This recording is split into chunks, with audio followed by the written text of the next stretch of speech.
नमस्कार, बिहनिया संजय से मैं कौशल तिवारी।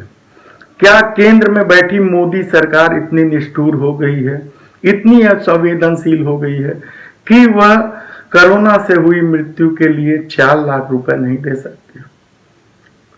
अभी महीने भर भी नहीं बीता है जब केंद्र की मोदी सरकार ने न्यायालय से कहा था कि सेंट्रल विस्टा में बन रहे प्रधानमंत्री के महल के लिए पैसे की कोई कमी नहीं है, कोरोना के लिए कोई कमी नहीं है, वैक्सीनेशन के लिए पैसे की कोई कमी नहीं है और कोरोना से निपटने टीकाकरण के लिए भी पर्याप्त पैसे हैं।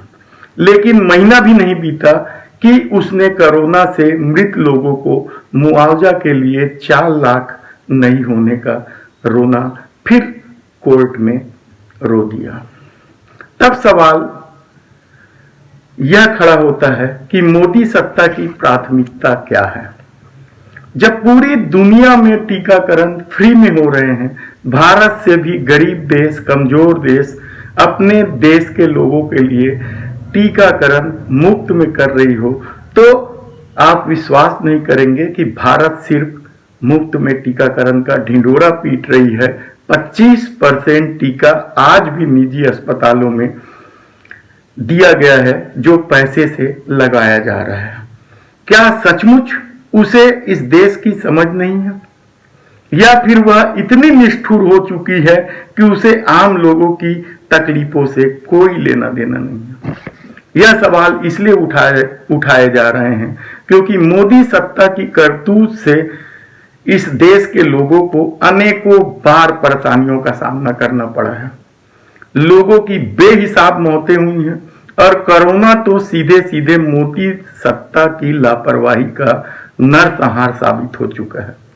नासमझी, निष्ठुरता और असंवेदनशीलता को सिलसिलेवार ढंग से देखना हो तो नोटबंदी की लाइनें और इसकी वजह से हुई 150 मौतों से शुरू हुआ सफर आज भी जारी है। कोरोना से लेकर लापरवाही का नमस्ते ट्रंप और मध्य प्रदेश में सरकार बनाने का लोग को कोई कैसे भूल सकता है? फिर अचानक लॉकडाउन की नासमझी भरे फैसले से सड़कों में भूखे प्यासे चलते मजदूर और सड़कों में उनकी मौत क्या सत्ता की नासमझी और निष्ठुरता नहीं है? दूसरी लहर में मौतों का तांडव, चिताओं की लंबी लाइन, ऑक्सीजन की कमी, गंगा में बहती लाशें, सार्वजनिक क्षेत्र की 20 कंपनियों को बेच देना, रिजर्व बैंक के रिजर्व फंड का इस्तेमाल और सेंट्रल विस्टा 3 करोड़ रुपए की मूर्ति, 8000 करोड़ का खुद का विमान, प्रधानमंत्री के काफिले की गाड़ियों का बदलाव से लेकर मोदी सरकार के किसी भी फैसले को देख लीजिए, उनके लिए पैसे की कभी कभी नहीं हुई। लेकिन जब भी बात हुई आम लोगों के हित की तो फंड का रोना रोया गया। तब क्या मोदी सत्ता ने यह जान लिया है या मान लिया है कि हिंदू, मुस्लिम और राष्ट्रवाद का रोग इतना भयावह हो चला है कि वह कुछ भी ना करे, चाहे 6 महीने नहीं 10 साल किसान बैठे रहे, कोई फर्क नहीं पड़ना है, उसको सत्ता मिलती रहेगी जब तक हिंदू, मुस्लिम और राष्ट्रवाद का रोग बढ़ता रहेगा? कोरोना का नरसंहार और कोरोना में मृतकों को 4 लाख नहीं देने की बात क्या सत्ता का अत्याचार नहीं है?